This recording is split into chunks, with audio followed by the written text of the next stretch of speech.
Okay, on this episode we are replacing a 40-gallon lowboy.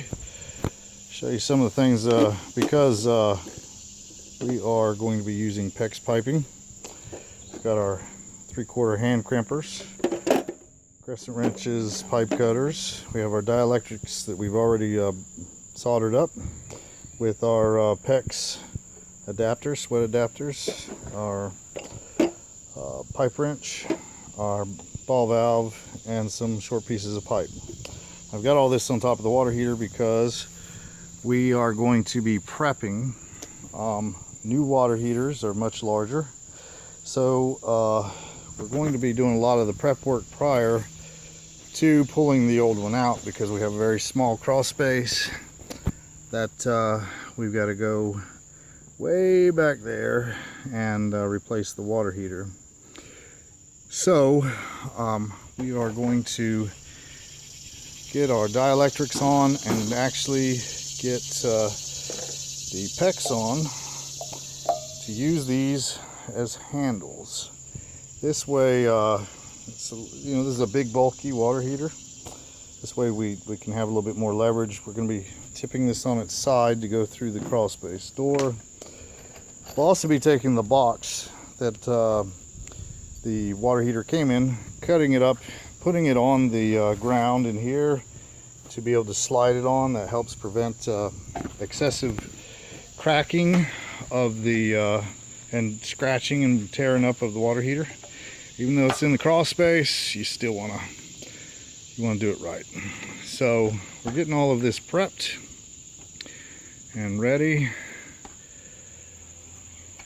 so that the more that you can do out here while you're standing up, the better. So we're going to show you all of our preps right before we go in. Okay, we're going to show you the hand crimpers.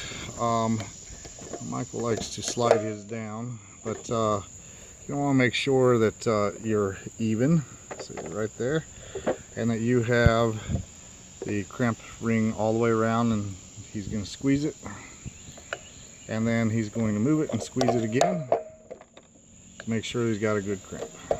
And that's how we crimp. Alright, so next we're going to be tightening the dielectrics onto the, yep, that's correct, onto the water heater. Water heater comes with males. These are galvanized nipples that have a plastic insert. This particular one also has what we call a heat sink device. What that is it's a little rubber flapper that prevents the water from traveling back through thermal siphoning back up through into the water heater. So we're going to want to make sure that these are already real nice and tight. We've used, I prefer on this particular one, True Blue. Once that stuff's on there, it's on there. Some people, you can use white Teflon, you can use Teflon tape. Just make sure that you got a very good tight seal and that there's no problem. And that's it. Okay, now that we've had a lot of our prep outside, we're going to first turn the water off to the water heater, and then we're going to begin to drain the water heater. You're going to hook up your hose down here. You're going to get the flow going, and then you're going to open this pop-off. The reason for that is to allow air into the tank so that you don't get a pressurized tank in a vacuum, and then once that happens, no more water comes out. So you have to have air coming in to allow the water to exit. So once you've got the electricity turned off, and very critical to have the electricity turned off before you're draining it, then you're going to cut the top pipes. Now this one here was very simple. We're just cutting them back here. Now we're cutting these, but we will be taking this old valve out. So in this case, instead of since this valve is an old one. This is what we call a seat valve. We don't use those anymore. We use ball valves. We are going to have to turn off the water supply to the entire house, drain everything down, and then we're going to cut it out and put in our ball valves. So once we've got the water heater drained, we're going to pull this out of the way, and then we're going to put in our jurisdiction, it requires that the water heater be on a firm base. So we have a pad that we're going to be putting it on, and we'll show you what that looks like here in a second. Okay, so we've got our pad in. It's nice and level all the way around.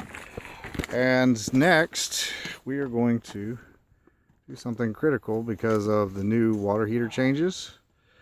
We're going to take several measurements. First, we're going to measure to the top of the water pipes. And then we're also going to measure all the way up to the floor joists to ensure that we are getting able to get the new water heater in, because sometimes they're too big. So now we already know what our measurements for our new water heater is. We're going to compare the two, and if we can make everything fit correctly, we proceed. If not, then we are going to stop. Next, we've installed our thermal expansion tank. We want to get this out of the way before where this area is crowded with the water heater.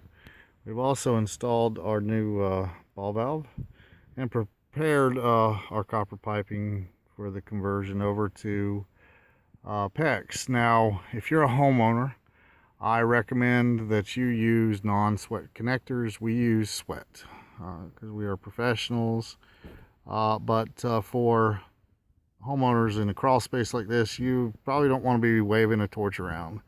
It's a very easy way to burn down your house. They make quick connects that are solderless that work fine for homeowners, but this is the professional way to do it. Okay, so we've got our water heater in place.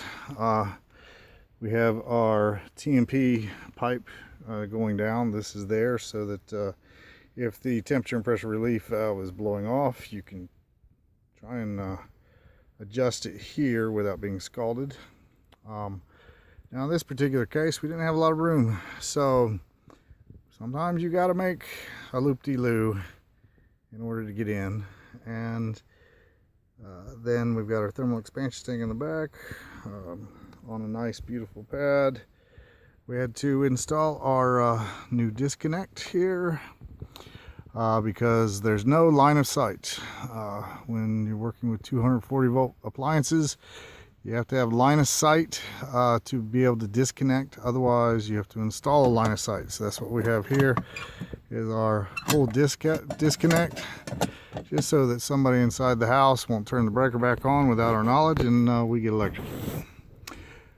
So, very simple to install a low boy. This is actually, if you saw earlier in my video, my son's Michael's first water heater that he installed, 99% himself. Very proud of his job. Maybe would have done a few things a little bit different, but sometimes you gotta go to the school of hard knocks. But overall, I think he did an excellent job. And as always, like, subscribe, and have a great day.